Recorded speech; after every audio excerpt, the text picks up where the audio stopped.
afternoon, and thank you for dropping in on our chat here. We have a very distinguished panel on the future of wearables and everything we hope to see happening in the future. I'm going to, you've been introduced to the panel. I'm going to jump right into it. Eric, you gave a keynote about an hour ago, so you're probably tired of talking. But I hope you're not tired of me yet, but yeah. But when is the tipping point for wearables actually coming? How far is it away, or do you think we're already there? Well, as I mentioned during my talk, I think in some ways watches are the beginning of that in the first place. And for the last 100 years, people have been wearing technology on their body in a small form. In terms of smart wearables, I think we're getting pretty close. The cost, quality, and the kind of size is converging. We're nearly there. Mm-hmm. Cedric, Withings has a fantastic emphasis on fashion and trying to make watches look good and not look like mini computers. Is that holding smartwatches back in particular? Yes, I'm strongly convinced that smartwatches has given the watch a bad name for the past 2 or 3 years. We call smartwatches something that we need to wear, take off every days or every other days to recharge, go in the shade to read time. A lot of inconvenience. So I will add to technology quality, convenience. We have to reach a point of convenience. So it's worn. Not because it adds new sensors or new features, but it's worn because it's fashionable. You like to wear it. Watches has been for a long time a part of a wardrobe, not a piece of technology, and you wear it because it conveniently provide you with time, of course, and that happens to embed some new kind of sensors. And I think so. What we've been focusing on Withings is really turning this equation the other way around, designing watches that happens to integrate this new kind of technology, and hence providing new services, new insight about our health or behavior, but that you will be worn for a long time. And that is key in what we're looking at, is to be sustainable in the daily life of our users. Mm-hmm. John, one of the most noted wearables over the last few, one of the most hyped anyway, was Google Glass. And depending on your standpoint, that kind of flopped for a variety of reasons. What lessons do you think we can take for wearables from Google Glass? You had a pair of Google Glass, didn't you? I did. I was an explorer early on, and what I found was I think they made one mistake, and that was just by adding a camera to the glasses. I think they made it not socially acceptable. In fact, my daughter, I wanted to go out and try walking the dogs and using it for wayfinding. And it worked perfectly well, but my daughter was like, "Dad, you cannot go out on the street with that. Like, you can't let anyone see you with that." I think they will come back. I think, I've got a little bet with, we do Levi Stadium, and the Jumbotron now is the way people see replays, and I've got a little bet with the guys there saying that will become obsolete and it will be replaced by wearables, smartphone, glasses. We'll wear glasses and we'll have a much more personal experience at a venue, but it'll take some time before it's fashionably acceptable. Just like watches were ugly, now they're getting beautiful again. I think glasses will get beautiful again. Well, I mean, Eric, the watch industry is a very, very diverse industry with a lot of brands that all survive very, very well. The electronic devices, phones, other electronic devices, is not as diverse, particularly in phones. There are only really about 3 or 4 companies who are now making any money out of it. Which category does a smartwatch fall into? The phones with only a few players, or the watch industry with many players? It's a really good question, and it's really tough because as someone who's working on this problem, we're struggling. I mean, we're fighting every day on 2 fronts. One is making a watch that's intrinsically exciting for someone to buy, something that people are interested in putting on their body. It's a decision that, for a lot of people, it's a very personal decision, since it's one of the only ways that men can really wear jewelry these days. So you have to choose what you put on your wrist. And the second thing is you have to think about the platform and the compatibility and what's possible and what's available. What we've seen is that the same thing that happens on a smartphone, the idea of apps kind of taking, each and every function is represented by a rounded rectangle on your home screen. That probably is not going to be the exact way that apps work on a smartwatch. We've already seen it so far. You get more and more apps on your watch, it gets more complex. The idea of scrolling through a menu is probably not the one way people want to interact with their watch. And so our mission right now is to figure out how will people interact with apps? How will people interact with services on their smartwatch? In a lot of ways, it's plugging into services that people already use. But the difficult part is figuring out the UX and the interaction scheme for actually kind of activating some of these functions. So when you ask a question about like how many platforms will there be, I think the answer is like when even us right now we're still in this process of trying to figure out what that interaction scheme is, and I think we're working hard, we're getting there, but it's not finished yet. The challenge is still there. Do you think, though, fundamentally that people are disappointed in smartwatches as promised over the last year? Disappointed? I don't know. I think we've worked hard to do right by our community. That's, as I mentioned during my talk, that's one of the reasons why we went back on Kickstarter, was because we wanted to talk directly to the community of people who supported smartwatches, all the way back 3 years ago when we launched our first campaign. I think as the people leading this industry forward, we have to react. We have to be concerned with how people are using the product, because there's absolutely no way that we could have created the perfect vision for what a wearable could be on the first shot. It's iterative, software updates, hardware updates, things like smart straps. We're expanding the functionality. I think it's not solved yet, and I think that's actually one of the exciting things about being in wearables today, is that it isn't finished. Mm-hmm. Cedric, to what extent do you think that technology is holding wearables back, or what do you expect to see in a couple of years when the tech becomes a little bit more powerful? So for sure, there are some points like battery life is, as we brought with the limit of our technology, has brought new inconvenience to some stuff that we wear, and I think that again. The word wearable has not been used that much, since the past 2 years, when we were kind of trying to make wearables, or call it wearables to convince people that these things should be worn on the long term. But I think again, it's not there yet, and we have to tackle all the inconvenience that are accepted by early adopter, but by no way are accepted by the rest of us, who are not excited by wearing a piece of technology. Mm-hmm. And what also I would like to add is that we have to look at the benefits. Wearable is not the end, it's a means. Sometimes it's a screen that is closer to our eyes, compared to in your pockets. Sometimes it's a button that is closer to our finger to interact, to act on our surroundings. And sometimes it's a convenience way to place sensors that will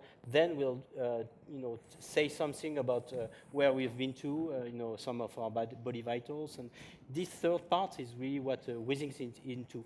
We see wearables and one of the means, and if we tackle, again, it to be convenient, one of the means to gather some information about our health, about our behaviors, but not the only one, and it's part of a bigger picture of gathering information that can turn into actionable dashboard for our health. Do you think that wearables such as smartwatches are for the foreseeable future going to be defined more by singular or simple purposes like health or fitness tracking? Is that the way you see it for the next few years? I think that the segmentation will happen, this vertical, among others, I think will be extremely important, and managing our health differently is one of the verticals that now tends to get out of the pure, again, tech-oriented audience. Mm-hmm.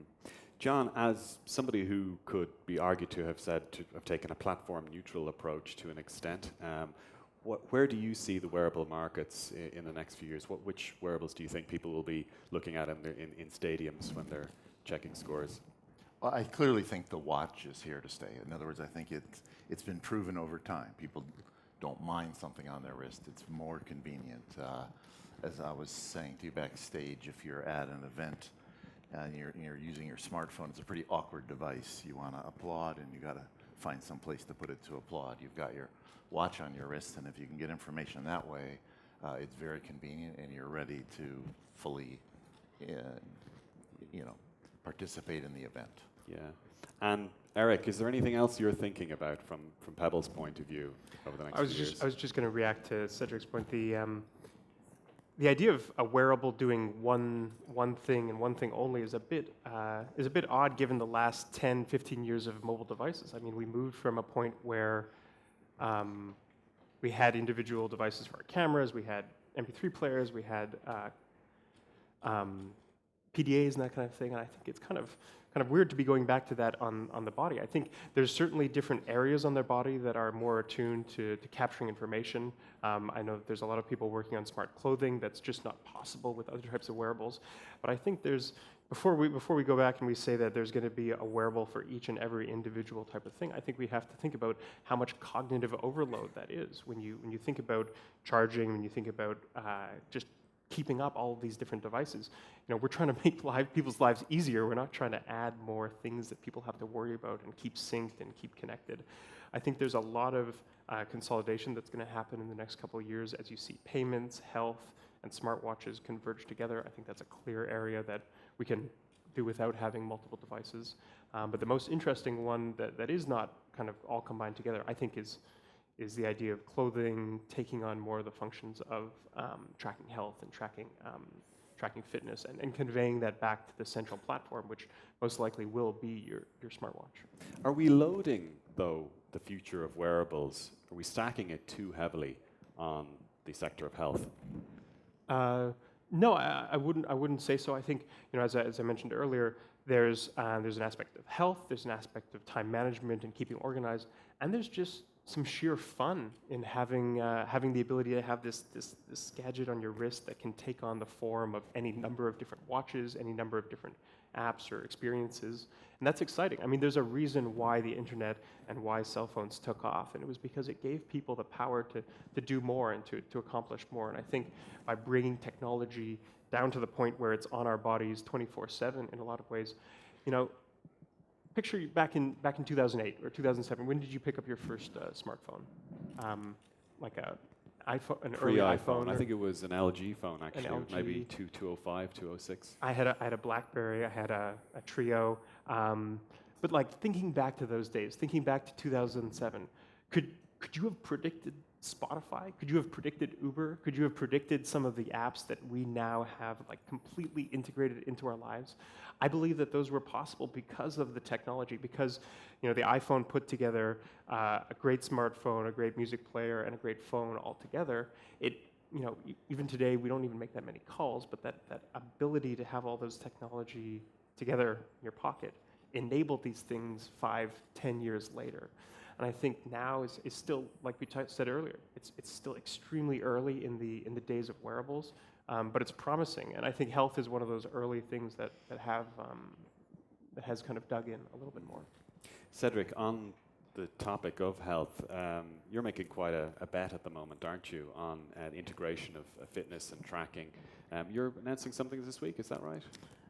Yeah, so we again, we think that health, personal health management goes way beyond just counting steps, having ways to count steps, and so we tend to aggregate a lot of different kind of information in our apps, and also leveraging partnership with third-party applications. So we just announcing this week a partnership with MyFitnessPal, because obviously, activity tracking, weight management, even some of the sleep quality is linked with what you're eating, and MyFitnessPal has the best application for that. So we've tightened the integration with MyFitnessPal in our application this week. John, to Eric's point about whether wearables and to what degree wearables can actually help your life rather than annoy you and make you worry all the time, where is the balance between being trapped by a watch that now tells you when your family is looking for you all the time and the convenience of being able to tell you when your family is looking for you? Well, I think that's up to the user of the watch, right? I mean, I think maybe I can give one we're thinking about a lot, which is access control into venues. So today we use these tickets with barcodes on them. They're anonymous, and when I hand my ticket to you, we have no idea that you're in the venue instead of me. Once I get that on my phone right now, I know it's me. Once I get it on my watch, it's really convenient. So we've built a device at Levi's Stadium that later this year you'll be able to just have your ticket on your phone, walk by it, and either BLE or NFC will know that it's a valid ticket for today, and the light goes green and you walk in. So I think it's a matter of finding things that really make it more convenient. People will adopt those. I think we're just starting to discover what they are. What's your rollout plan for that? Where will we see that? Levi's Stadium first, Okay. Yankee Stadium next year. We've built a device that we knew, it's kind of crazy today when we have mobile ticketing. We use all this technology to basically render a QR code. And then the readers have to have all this technology to have a laser scanner to read a QR code from a screen. That's hard to do in the light when we have NFC and BLE built into these devices. So they really should just talk to each other. Much more secure, that sort of thing. So we'll do that later this year. Eric, an unnamed competitor came out with a giant smartwatch last year. You might have seen a few of them floating around, and has billboards all over the world advertising it. What is the future for watches that aren't made using either by Apple or using Android? The future of watches that aren't Android or Apple. I think that the answer is Pebble. I mean, that's pretty simply what I can say. We have demonstrated that it's difficult to build a developer community, but when you do, it's something that people can really appreciate. I think we've gone out of our way to make developers and to encourage people and nurture people that are building on top of our platform. And that's, I think, paid off for us. Over the next year, you'll see us focus a little bit more on the problem that I was talking about before, which is enabling developers to create simple interactions on a wearable. For example, we're focused on action, like figuring out how a user of a smartwatch can take action on one particular thing in their life. When you walk home, unlock the doors. When you leave the house, make sure the garage door is closed. Figuring out how, instead of having to interact for 10 or 15 or 30 seconds on your wrist, you can boil something that you want to accomplish down to one single thing that can be kind of transmitted or enabled on the wrist. So you'll see us working on that over the next couple months and rolling that out early next year. Cedric, how long do you think it will be until most people can actually say what a smartwatch is? I think that the example that was given before is really telling. I think it's already hard to predict what we will put into smartwatches, in the future. So again, I think what's interesting is to have this device worn by people who are not interested in building scenarios, in figuring out how to what to do with. So I really believe in very simple use case, like the ones that everybody can understand and relate to.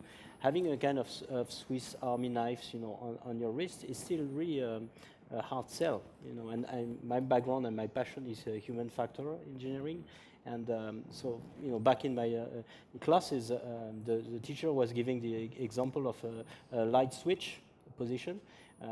Light switch position next to the door is a very, very convenient place and a very smart place where to put a smart switch. It's probably the most likely location where you want to interact with the light, on or off. So you have to beat that, and case by cases, not by adding, some example or use case, but you have for each use case to be super convincing. Yeah. I think location awareness can help a lot. So we do that today. We try to just simplify the user interface. When you're on your way to an event, the ticket is the most important thing. So let's make that very easy to get to. But once you're in the event, it's not that important anymore. So now food's important. So let me make sure food's available. So I think we can simplify down to one action if we know where you are. What are these use cases? What's the most likely use case? You're outside your garage. You probably want to open the door. So let's put that on the watch at that time, instead of having me go through 4 clicks to find it. Really important. Eric, we heard from Palmer Luckey yesterday, who said that he believes that virtual reality devices will be even more ubiquitous than smartphones in 10 years' time, and he expects that to kick off in 18 months, 24 months' time. Do you see a similar scenario for wearables, and particularly for watches? It's a pretty audacious claim, but I'm a fan of that. I'm a fan of VR. It's an experience that's I think pretty cool and pretty crazy. For wearables, I think it's inevitable. I think that with the current progression in technology, how cheap it is and how simple it is to integrate, I see no reason why there won't be more and more smart devices in our lives 24/7. I think that the challenge is now up to us, up to people who are making things, to say, how can this help us live our lives a little bit more simpler? How can it help us live a little bit more efficiently? And I think if Pebble has proven anything over the last 3 years, is that it just takes a small group of committed individuals to build something like this. And I think one of the exciting things about being here at Web Summit is seeing the number of teams and the number of groups that are challenging kind of what's possible, and hopefully building that 10-year vision out in front of our eyes. Okay, well, at this point, I think we're out of time, so I'd like to please thank our audience, Eric Migicovsky from Pebble, John Paul from Venue Next, and Cedric Hutchings of Withings. Thank you.